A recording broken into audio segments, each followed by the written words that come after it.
모든 이가 하나 되어 즐기는 전국 체전, 전국 장애인 체전. 2016년 10월 충남에서 열리는 그 즐거운 축제에 당신을 초대합니다.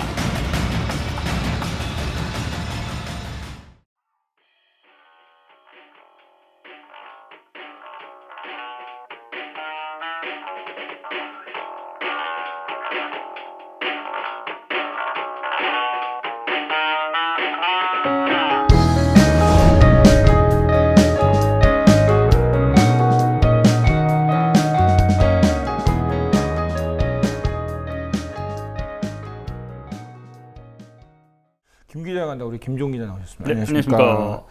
자, 가브로토텍 사태. 우리 또 아이엠피트에서 몇 차례 이제 좀 다뤘죠. 김 기자가 이제 계속 가서 취재를 했는데, 그러니까 이번에도 이제 가셔갖고 꽤 오랜 시간 있었죠. 예, 적지 않은 시간 있었습니다. 지난 금요일부터 시작해서 금요일, 토요일 이렇게 현장에 있었고, 그리고 이제 일요일 날 다시 가서 오늘 새벽까지 있었네요. 예, 오늘 새벽까지. 예, 녹화날까지 꽤 오래 있었는데, 자, 가브로토텍 사태 지금 대치 중인 거죠? 네, 여전히 대치 중입니다. 일단 이 엄청난 폭염 속에서 정말 땀인지 물인지 모를 것이 몸에서 계속 나오는 이런 폭염 속에서 현재 지금 공장 내에는 노동자 400여 명, 그리고 연대해주는 그 노동자, 전국에서 올라온 노동자들과 그다음에 시민들, 가족분들 일부가 100여 명이 있어서 한 500여 분이 지금 현재 가불 오토텍 공장 안에서 지금 연좌 농성을 진행 중이고요.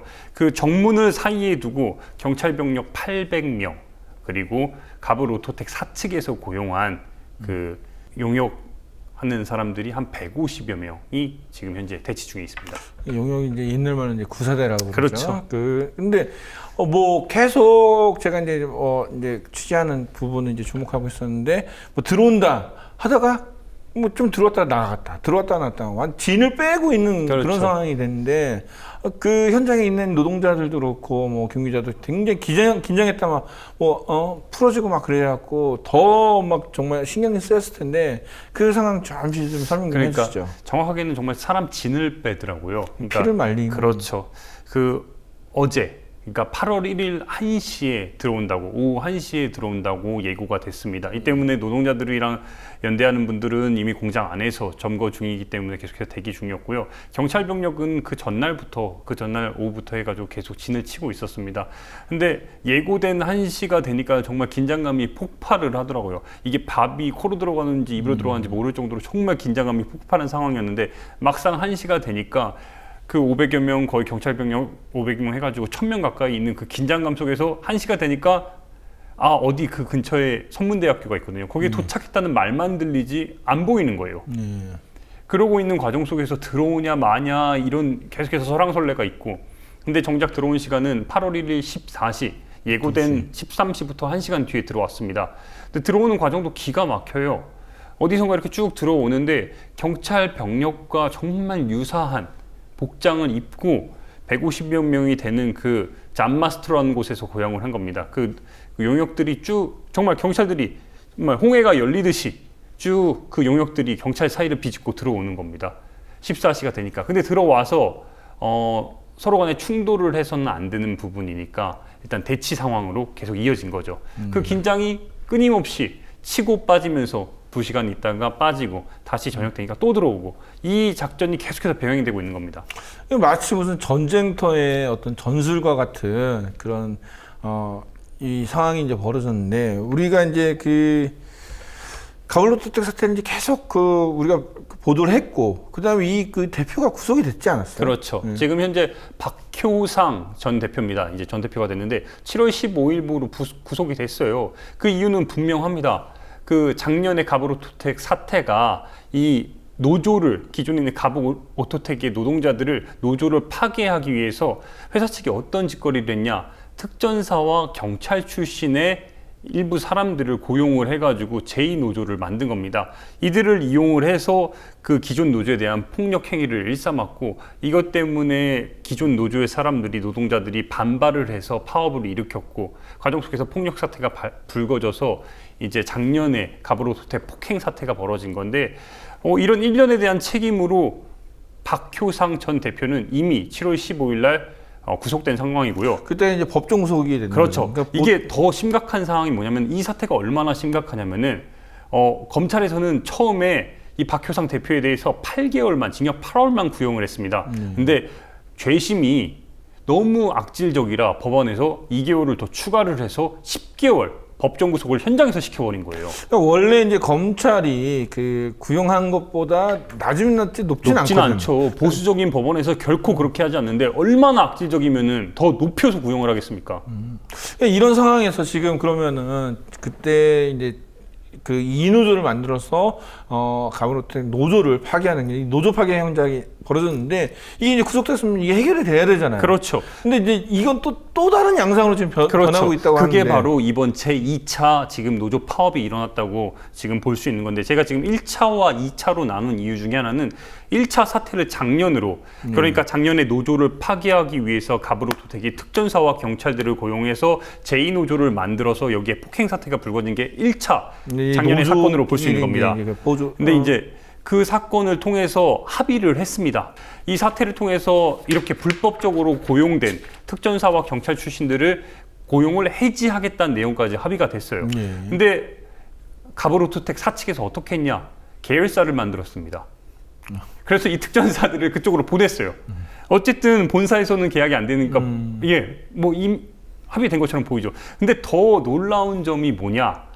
이번에 지금 2차 사태가 불거진 정말 결정적인 계기 중에 하나는 물론 1차 합의된 내용이 이행되지 않았기 때문에 2차 사태가 불거진 겁니다.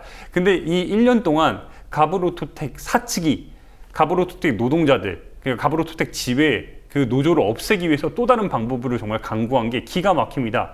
그 내용이 어떤 것이냐? 3회에 걸쳐서 2030, 20대, 30대 청년들을 뽑았습니다. 근데 그 뽑는 게 관리직이란 이름으로 뽑았습니다. 어떤 생산직이나 어떤 그 생산에 담당하는 노동자로 뽑은 게 아니라 그냥 관리직. 그렇죠. 이 흔히들 관리직을 얘기하면 사무직으로 생각하지 않습니까? 네. 그리고 관리직이라는 거는 노조도 일반 간부급들, 그러니까 관리직이라 명명된 사람들은 노조 가입에 좀 더 자유롭습니다. 그리고 기본적인 가브로텍이라는 곳 자체가 자동차 에어컨을 만드는 노동 현장이기 때문에 그렇죠. 생산 공장입니다. 그러니까 노동자들이 생산직의 대부분이고요. 근데 관리직으로 뽑아놓고서 이 사람들을 어디에 투입시키냐? 생산직에 투입시킵니다. 사실 이게 그 생산직 그 노동자를 뽑는다면 2030 세대는 잘 안 가거든요. 그렇죠. 근데 관리직으로 뽑아놓고 그러면서 인턴 3개월 시킨 다음에 충분히 교육시키고 얘네가 노동조합을 가입하지 않을 거를 염두에 둔 상황에서 이제 정규직 전환을 시키는 겁니다. 정규직 전환하면서 생산직으로 내보내는. 그렇죠. 그래서 회사 측에서 이렇게 얘기를 하는 거죠. 이 전반적인 시스템을 알아야만 관리직으로서 유능하다. 이렇게 된 인원이 벌써 한 해 하나 야금야금 지금 그때 사태 이후로 뽑은 인원들이 노동조합에 의하면 250명 정도에 육박하는 겁니다. 이제 그런 부분이 있겠죠. 근데 그래서 관리직을 뽑으면서 너희들 열심히 해라. 열심히 해서 일 열심히 배워서 여기 채용해 줄게 정식으로. 그거죠. 처음에는 인턴 3개월이에요. 인턴 3개월 하면서 거기서 이제 마음에 드는 사람 남기고 또 내보내고 이런 식으로 계속 하면서 지금까지 그렇게 채워온 거예요. 어쨌든 핵심은 한번 하나만 더 줄게요. 어쨌든 핵심은 교칙 채용이라는 거네요. 그렇죠. 이런 관리직으로 채용된 인원이 총 몇 명인 거예요? 네? 지금 총 몇 명인 거예요? 지금 정확히는 모르겠는데 막 딜하고 나오고 이래서 근데 지금 파악한 거는 한 250에 260대 정도 되는 걸로 알고 있어요. 야, 그러면 이게 결국은 이제 지금 앞으로 계속되면 1000명이 하면 제1노조가 그럼요. 바뀐다는 거죠. 충분히 바뀔 수도 있다는 거고요. 그날도 근데 이게 작년 사태와 달리 정말 다른 점은 뭐냐면은 작년에는 1노조와 2노조, 그러니까 특전사 출신의 2노조를 만들어가지고 둘이 붙여서 싸움을 붙인 겁니다. 근데 이제는 이게 불법이고 이걸로 인해서 박효상 대표가 구속됐기 때문에 이 방법은 이제 안 씁니다. 더 교묘하고 더 치밀하고 더 용의주도하게 대체 인력, 관리직으로 뽑아서 생산직에 투입을 시키는 겁니다. 근데 그래서 이제 조금 이제 시간이 지나면 그 기존의 어떤 기술직들을 다 해고시켜버리고 그렇죠. 이 사람들을 그냥 공장의 어떤 생산직 노동자로 다 충원을 시키겠다는 거거든요. 그렇죠. 결국에는 그렇게 볼 수밖에 없는 상황들이 벌어진 거고요. 예, 이 때문에 노조에서 이번에 지금 파업을 하게 된 것도 결국에는 이 우리가 작년에 그 사태를 통해서 합의된 내용이 왜 지켜지지 않느냐. 합의를 해라. 그리고 이렇게 법정 구속된 상황에서 정말 회사 측이 사과를 해도 정말 부족한 상황 속에서 어떻게 이렇게 지금 직장 폐쇄까지 이어지게 됐는지에 대한 규탄 차원에서 지금 이렇게 이번에 1년의 사태가 벌어진 겁니다. 이게 지금 보면은 그 사측이 잘못해서 그 대표 구속까지 됐다면은 경찰이 굳이 우리가 얘기하는 흔히 구사대 이 용역들을 보호해줄 필요가 없는 거 아니에요? 그러니까요. 그 부분도 정말 의아한 부분이에요. 그러니까 경찰이 정말 제가 볼 때 좀 부끄러워야 되는데 경찰 800여 명이 그 앞을 완전히 막고 있습니다. 기자도 정말 보장된 이 신분증이 확실한 사람들만 들여보내고 일반 시민들 연대하려는 시민들은 아예 입구 자체를 막고 있어요. 근데 150명의 용역들이 오니까 무슨 진짜 이 길을 홍해가 열리듯이 쫙 펼쳐지는데 그걸 150명의 용역들이 들어온단 말이에요. 근데 그러면서 하는 얘기가 경찰 이제 아산경찰서 경비과장이 하는 이야기가 용역들에게 길을 터주라. 노동자들에게 그 지금 공장을 점거하고 있는 노동자들에게 계속해서 강조하는 겁니다. 길을 터줘라. 사업장입니다. 또한 아산 경찰서장의 의무를 받아 아산 경찰서 경비 조직원을 경고합니다. 노동처럼 여러분들께 경고하겠습니다. 정문에서 경비원의 진임을 맡고 있는 가물호토택 노조 여러분께 경고합니다. 여러분들이 경비원의 진입을 막는 행위는 동기들 아산경찰서 동기들 담당자에게 경고합니다. 경비원들에 대해 폭력을 당신들은 투쟁의 수업을 위반하는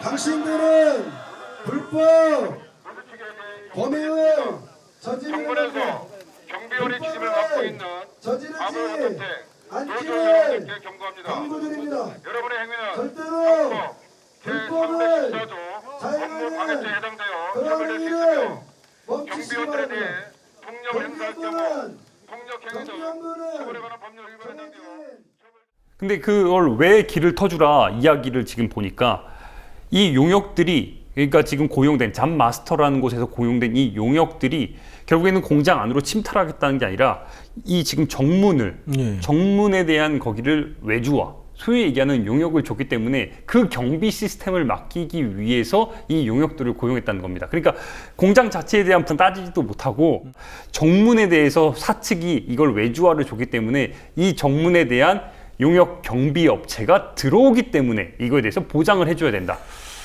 이게 그러니까는 겁니다. 정문을 막아버리면 사실 오도 가도 못하는 거죠. 그렇죠. 그러니까는 뭐 한마디로 이미 테러를 막아버리겠다는 얘기고 그리고 만약에 경비실을 그러니까는 점거하게 되면은 입구에 들어서는 순간에 이게 불법 침입이 돼 버려갖고 이 용역들이 막을 수도 있는 그런 그렇죠. 사태가 이게 벌어진 거죠. 가장 그래서 우려스러운 상황은 작년 사태에 대한 그 트라우마가 너무 커요. 노동자들 입장에서는 어떤 또 폭행, 맞을까봐 폭행에 대해서. 폭력, 근데 올해도 이 정문에 대해서는 뭔가 용역을 줄 때는 사측과 합의한 내용 중에 하나가 이 용역을 줄 때는 반드시 노동자 측과 사측의 합의를 통해서 협의를 통해서 이 외주화에 대해서 같이 진행을 하기로 한 건데 이 부분은 다 배제하고 단순히 그냥 외주화 준 것만 지금 알려진 상황이죠. 근데 노동자들이 지금 강조하는 부분이 그냥 맞자는 거예요.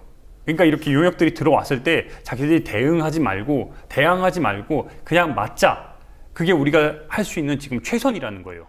작년에 저희 조합원들 정말 많이 다쳤습니다. 그래서 진짜 조합원들한테 맞으라는 얘기를 하기가 정말 억울하기도 하고 그런 얘기 정말 못할 것 같았습니다. 근데 지금 회사가 목적하는 것이 마찰을 유도해서 공권력을 투입하겠다라고 하는 것이 지금 명백해지고 있는 것 같습니다. 그래서 또다시 이렇게 얘기할 수밖에 없었습니다. 맞으라고요. 저희들 지난 20여일 동안 현장에서 관리직 사원들과 대치하면서도 단 한 번의 물리력도 사용하지 않았습니다. 그 자리에 있었던 기자분들도 계셨었고 치증된 많은 자료들이 있었습니다. 회사가 오히려 힘으로 밀면서 마찰을 유도했지만 저희는 제자리에 서서 때론 밀리면서도 그 자리에 가만히 팔짱 끼고 서 있었을 뿐입니다. 이번 역시 저희는 폭력 사용하지 않을 겁니다.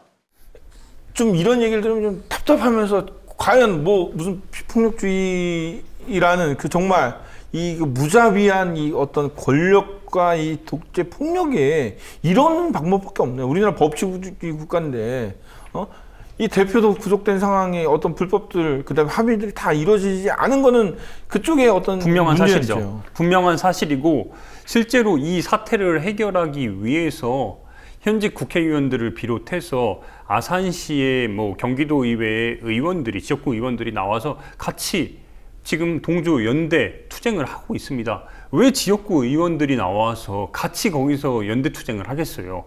그 이유는 그만큼 여기서의 불법적인 요소들이 너무 명확하고 이 사태를 해결하기 위해서는 어떤 방식으로 가야 되는지 정말 명확하다는 거예요. 단순합니다. 사측과 노동자가 대화의 테이블에 다시 서고 그리고 이미 약속한 부분에 대해서 그 약속을 사측이 지키면 되는 겁니다. 그런데 그 의원단 측에서 이미 사측에 중재안을 보냈음에도 불구하고 사측에서는 일절 대응하지 않고 있고요. 어느 게 가장 최선일까요? 이 선택을 빠르게 뭐 이동하도록 하겠습니다. 가능하다면 저희도 뭐 우리 대윤이 사측을 여러분들. 면담하려고 했는데 면담 요청이 받아들이지 않았습니다.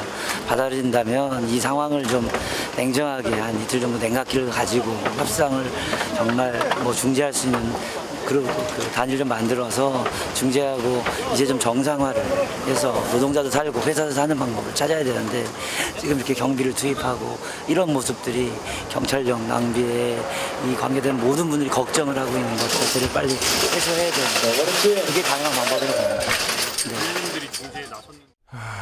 그 사안이 쉽지 않습니다. 근데 이제 또 김 기자가 간 게 이제 가을 오토 때뿐만 아니라 이제 가족들이 있는 곳 이제까지 갔는데 가족들은 정말 아까 했던 1차 작년도에 그 사태 폭력 사태가 일어나면서 굉장히 마음이 아팠을 거예요. 이제 가족들 입장에서는 자기 아빠가 맞았는데 정말 그런 정말 참담한 상황이 벌어졌는데 지금 가족들의 심정은 어떤가요?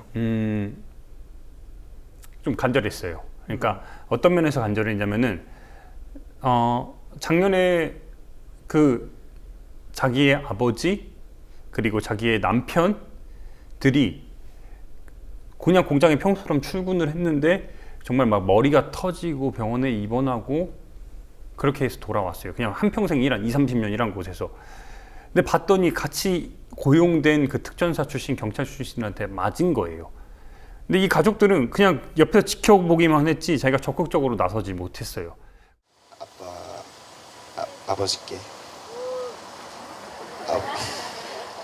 아버지 아들 성우입니다. 작년에 아버지 영역 깡패들한테 맞고 들어오셨을 때 너무 화가 났고 저도 나가고 싶었지만 고3이니까 나오지 말고 공부하라는 말씀에 저는 너무 비겁하게 수긍하고 말았습니다. 수능이 끝나고 뭐 저희 학교에 이슈가 된 사건이 하나 있었는데 제 친구가 이모를 위해서 간이식 수능을 앞두고 수능을 포기하고 간이식 수술을 해드린 사건이 있었어요. 그 친구가 방송에 나와서 쉽지 않은 결심인데 어떻게 하게 됐냐는 질문에 수능은 내년에도 볼 수 있지만 이모는 당장 제 간이 필요해서 그렇게 했다라고 얘기하는 걸 듣고 저는 너무 부끄러웠습니다. 아버지도 작년에 제가 당장 필요하셨을지도 모르는데 공부한다고 앉아서 졸기나 하고 그랬던 작년에 제가 너무 한심스러워서 이번에는 작은 힘이라도 되어드리고 싶어서 이 자리에서 편지를 읽고 있습니다.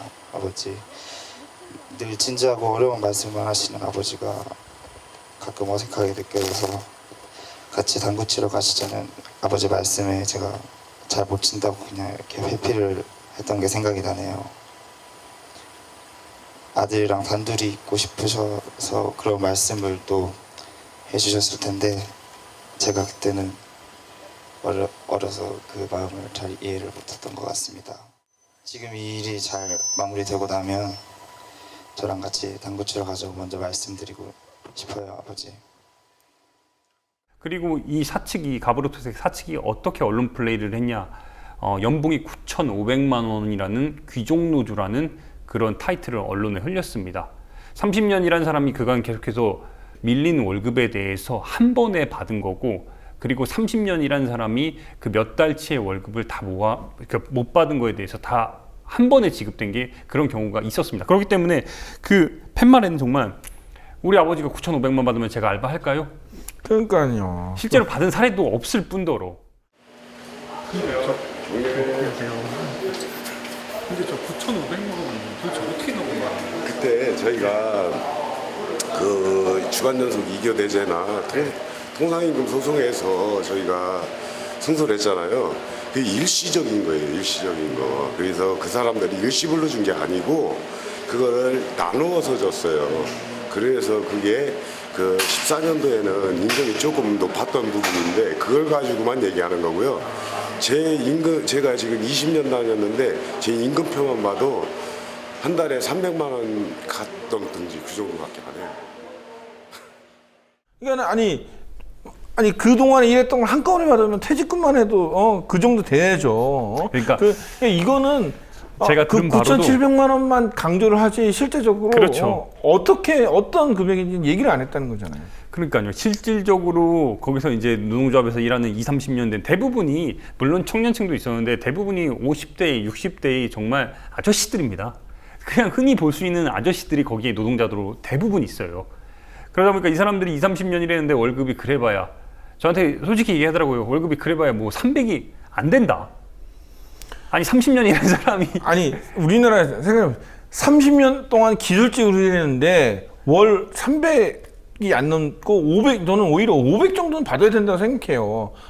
500, 지금 시대에서는 500 정도 받아야 그나마 4인 가족이 애들 정말 대학생도 보내고 할 수 있는데 이게 안 되면 오히려 더 이상한 건데 그마저도 많이 받는다고 이 언론에서 그렇게 한다는 것 자체가 이게, 그리고 저는 다시 처음으로 돌아와서 이 사측이 노조를 없애기 위한 정말 교묘한 반복들이 얼마나 모욕적인지 계속해서 그 노동자들에게 끊임없이 모욕감을 주고 있다고 느끼는 게, 이 사람들 제가 노동자들의 자녀도 만나보니까 실제로 10대 후반에서 20대 중후반까지 되게 다양하게 포진되어 있더라고요. 근데 어제 고용된 그 잡 마스터라는 곳에서 고용된 150명의 사람들을 보니까 대부분 2030의 젊은 청년들입니다.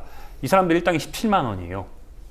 와가지고 그냥 대치하고 있는데 서로가 서로에게 모욕을 너무 주는 거예요. 그러니까 단순히 욕을 하고 이런 부분이 아니라 그 무더운 찜통 더위 속에 용역으로 고용된 그 청년들, 그리고 그 20, 30년 동안 가브르토스에서 평생 일한 그 노동자들끼리 그 찜통 더위 속에 서로 그냥 대치하게 함으로써 서로의 진을 빠지게 하고 서로를 정말 욕보이게 하는, 경찰은 방조하고 사측은 대화하자고 해도 나오지도 않고, 이게 저는 대한민국 지금 노동 현실, 이 지금 가브르토테 사태에 대해서 대한민국의 많은 시민들이 울분을 터뜨리고 헌법에 보장된 노동권에 대해서도 한마디 제대로 실천조차 못하고 있는 이게 지금 대한민국의 온전한 전 모습이라고 생각을 해요. 자, 이런 그 아픈 상황에서 그렇다면은 해결책은 있습니까? 어떤 해결책이 뭐 나와야지 이 찜통더위에 정말 저는 우리 그 가브르토테 노동자들과 동조하는 시민들이 쓰러질까 되게 걱정됐고, 그러니까요. 우리 또 김 기자 또 계속 거기 몇 시간 동안 뭐 한 밤새서 있는 거 보면서 저러다 쓰러지면 안 되는데 뭐 이런 생각도 많이 들었거든요. 저는 개인적으로 제가 국민TV 입사 이래 가장 힘든 취재 중에 하나였어요. 그러니까 시간상으로도 그랬고 그 긴장과 여러 상황들이 막 밀려오면서 제 개인적으로도 엄청나게 힘든 취재였는데, 그 밤에 언제 침탈할지 모르는 상황 속에서 덥죠, 씻지 못하죠, 화장실 제대로 못 가죠, 물 제대로 못 마시죠, 이런 상황들 속에서 정말 피를 말린단 말이에요. 근데 이런 상황들 속에서 이걸 해결할 수 있는 가장 분명한 방법은, 거기서 의원 만났습니다. 만나서 물어봤어요. 결국에는 합리적으로 폭력 사태가 없이 이 사태를 해결하는 게 가장 올바른 거 아니냐, 이렇게 저한테 오히려 말을 하더라고요. 저도 동의합니다. 사측이 중재안에 따라서, 그러니까 이런 의원들이 내놓은 중재안에 따라서 협상 테이블로 나오고 대화를 하면 되는 겁니다. 그리고 노동자들의 권익에 대해서 헌법에 보장한 대로 들어주면 되는 겁니다. 당연한 거고요. 그러니까 되게 쉬운 거예요. 그러니까 이런 그 서로가 갖고 있는 첨예한 대립은 중재하는 사람이 필요한 거고, 중재하는 사람이 어떤 중재안을 내면은 그거를 서로가 지키면 되거든요. 근데 지금 보면은 1차 이후에 사측이 그 중재안들 다 무시를 하고 그렇죠. 변칙 채용을 하거나 변칙적인 방법으로 지금 노조를 장기적으로 정말 그 망가뜨리고 파괴하는 공작이 계속 이어진다는 거죠. 그럼 이건 중재안을 지키지 않는 거잖아요. 그럼 중재안을 지키지 않은 어떤 사측에 대한 처벌이라든지 그 다음에 어떤 제재가 있어야 되는데 저는 이게 이루어지지 않고 그냥 단순하게 그 대표 뭐 10개월 구속 이걸 끝나고 있기 때문에 이게 또 벌어지고 있는데, 지금 이제 앞으로 어떤 양상으로 좀 변할 것 같습니까? 그러니까 가장 조금 우려되는 부분은 공권력 투입이에요. 솔직히 말씀드리면 그 쌍차 때처럼 그런 공권력이 잘못하면 투입해서 큰 뭐랄까요, 부상이나 정말 유혈 사태가 발생하지 않을까, 그런 우려가 있어요. 왜냐하면 경찰 입장에서는 지금 이렇게 사태를 방조하고 있는 상황인데, 이러다가 지친 노동자들과 용역들 사이에 갈등이 불거지고 이로 인해 서로 폭행 사태가 벌어졌을 때 경찰은 공권력 투입의 시기로 보고 있거든요. 이렇게 되면은 거기 있는 노동자들 다 잡혀가고 소위 얘기하는 노동의 그런 노동권 보장된 것들이 다 끝나는 겁니다. 근데 그 시기가 지금 벌써 이틀째에 벌써 접어들었는데, 그 시기가 제가 볼 때 계속해서 이어질 것 같아요. 그러니까 이런 대치 상황들이 이러면 지치거든요. 근데 그 시기가 국민들의 관심이 좀 다른 쪽으로 돌아가는 이번 올림픽 그 개막식 즈음에서 어찌 보면은 침탈이 일어나지 않을까 하는 그런 조심스러운 전망도 해봐요, 솔직히. 지금 이제 그 가을 오토텍이나 이제 경찰의 어떤 그 전략을 보면은 거의 이제 그 전쟁의 어떤 그 특수전 상황에 똑같거든요. 정문을 침탈한, 정문을 막고, 정문을 점령하고, 그 다음에 그 침투 시간을 교묘하게 바꾸거나 이런 분들은 사실 제가 볼 때 이거는 어떤 그러니까 용역들이 굉장히 그 전술적으로 좀 대응을 하는 거고, 이 부분에 대해서 저는 경찰과 이미 중간에 합의를 하거나 협의를 하고 있지 않을까라는 생각도 해봅니다. 그리고 이 경찰 이야기가 나와서 말인데, 한 가지 더 좀 에피소드가 하나 있었는데, 이 대한민국 경찰들이 얼마나 이 어찌 보면 이 공권력이라는 것이 시민들에 대해서, 노동자들에 대해서 얼마나 좀 뭐랄까요, 무시를 하고 있다는 느낌이 든 게 뭐냐면은, 어제도 일련의 사태가 어떤 게 있었냐면은 두 가지가 있습니다. 제가 첫날 도착했을 때 사복 입은 5명, 6명 정도의 사진 기자들이 있더라고요. 근데 경찰들 우리 사이에 있는 겁니다. 그래서 저는 위치가 상당히 좋길래 제가 가서 같이 접촉을 해서 사진을 같이 찍고 영상을 찍으려고 했죠. 근데 딱 보니까 사복인데, 그 카메라도 기종도 상당히 좋은데 5명 정도가 되는데, 딱 보니까 이상하게 경찰들과 말을 계속해서 주고받는 겁니다. 나중에 알고 봤더니 체증조였던 겁니다. 그것도 상당히 교묘하게 중견 기자 같은 느낌이 나는 거예요. 다 사복 입고 있습니다. 그 다음날 이제 용역들이 침탈했을 때 보니까 한쪽에 아예 몰려 들어가지고 1군의 기자군처럼 형성을 하고 있는 거예요. 그래서 이제 뭐 취재라고 비표까지 뭐. 그렇죠. 그 부분이 바로 핵심인 거예요. 그 비표가 갑자기 이제 경찰들이 들어오는 겁니다. 기자들이 이제 한 10수명의 기자들이 모여 있는데 와가지고 비표를 나눠주는 겁니다. 기자증을 차라고. 그 명목은 기자들을 보호하겠다. 근데 노란색 기자 완증을 주는데 아무리 봐도 이상한 거예요. 근데 이 의미는, 이 노란색 기자증을 찬 사람들은 보호하겠다고 말을 하면서, 그러면은 노동자들과 시민은 보호하지 않겠다는 의미냐, 이런 반문이 일단 첫 번째로 들었고요. 그리고 어제부터 그제 제가 처음부터 봤을 때 그 5명, 6명의 기자들이 예를 들어서 그 비표를 차고, 경찰들이었지만 그 사람들이 비표를 차고 들어왔을 때 기자들과 그 경찰들, 체증하는 경찰들 사이 구분이 될 수가 없는 거죠. 없죠. 그러니까 이게 지금 이제 우리나라에 불법적으로 이루어진 체증이라든지 경찰 이런 구태한 의연한 이런 방식들, 그러니까 노동자를 보호해야 되는 게 아니라 불법적인 일을 강행하는, 사측을 보호하는 이런 행태들이 좀 이제는 바뀌어져야 되는데 계속 안 바뀌어지고 있거든요. 뭐 지금 뭐 김 기자 이제 취재를 하면서 여러 사람이 이제 인터뷰를 이제 취재를 했고 저희가 봤지만은 좀 암담합니다. 암담하면서도 또 혹시라도 또 이런 사태 때문에 또 김 기자 또 내려가서 취재를 해야 된다는 그 사실도 좀 마음이 아프고, 전 더더욱 걱정되는 게 지금 그 날씨가 너무 폭염이잖아요. 이런 상황에서 계속 대치하고 있을 때 힘이 쭉 빠졌을 때는 정말 사람이 힘이 없을 때 정말 한 대라도 맞으면은 굉장히 금방 쓰러져 갖고 더 큰 부상이 나올 수 있거든요. 이런 굉장히 위험한 상황을 지금 대부분의 언론들이 보도하지 않고 있어요. 그러니까요. 이게 결국에는 온전하게 그 사실을 제대로 보도하는 게 우리 언론의 역할이라고 보고요. 제가 거의 이제 끝으로 좀 하나 좀 강조하고 싶은 게 뭐냐면은 정문을 사이에 두고 500여 명의 노동자들과 그리고 뭐 800여 명의 경찰들, 150명의 용역들이 서로 대치를 하고 있는 상황이에요. 너무너무 이 사회가 전 너무 슬프고 안타까운 게 뭐냐면은 과연 이런 상황을 만든 사람들은 누구인가? 왜 우리는 서로 이렇게 대치해야 되는가? 제가 거기 있는 동안에 밥을 이제 노동자들이랑 같이 먹는데 정말 김치에 반찬 하나 올려놓고 먹어요. 근데 밥이 솔직히 맛이 있겠어요? 근데 진짜 살기 위해서 먹는데 계속 그 생각이 드는 거예요. 우리는 지금 무엇을 위해서 이 짓을 하고 있는가? 왜 우리가 일해야 되는 노동자들이 같이 잘 살아야 되는 사람들이 왜 여기 모여서 이 짓거리를 할 수밖에 없는가? 이런 의문이 들더라고요. 용역들이 17만 원에 고용돼서 여기에 왜 왔을까? 저 청년들은 왜 여기에 대체 인력으로 뽑혀서 여기에 왜 왔을까? 이런 근본적인 의문이 제가 40시간 넘게 거의 한 3박 4일 동안 계속 취재를 하면서 그 생각이 결국엔 드는 거예요. 근데 답이 잘 안 보여요, 애석하게.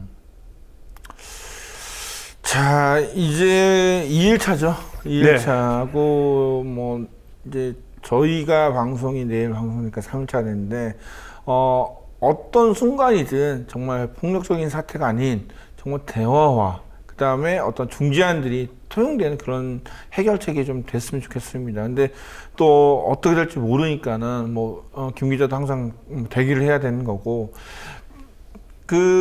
상황에 따라서 또 취재를 하면은 또 그 부분을 다시 일단 또 보도를 해야 될 개인적인 것 같아요. 바람은 다음 주에 사태가 참 원만하게 해결이 돼서 다음 주에 제가 보도를 안 했으면 하는 그 바람이 그래야죠. 크고요. 예.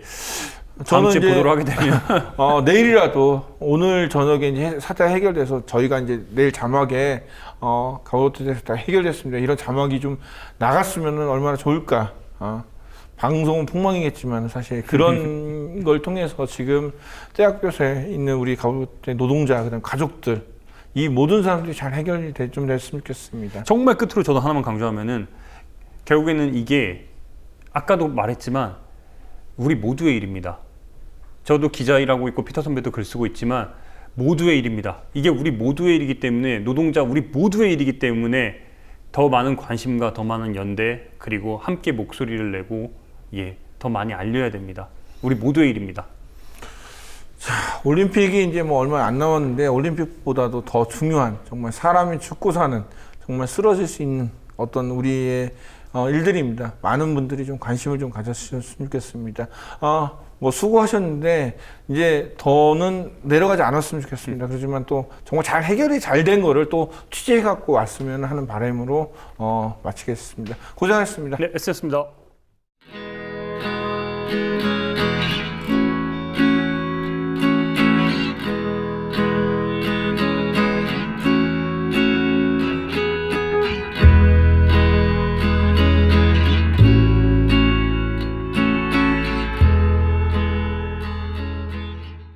지난 31일 용역이 투입되기 직전 가블오토텍 노동자들이 아내와 자녀들이 싸온 밥과 반찬을 함께 먹었습니다.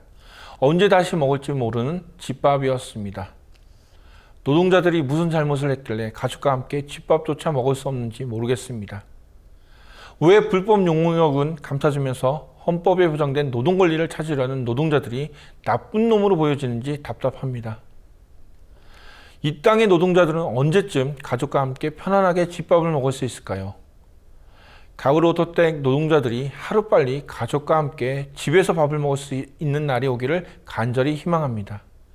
더 IM부터 시청해주신 조합원과 시청자 여러분 고맙습니다.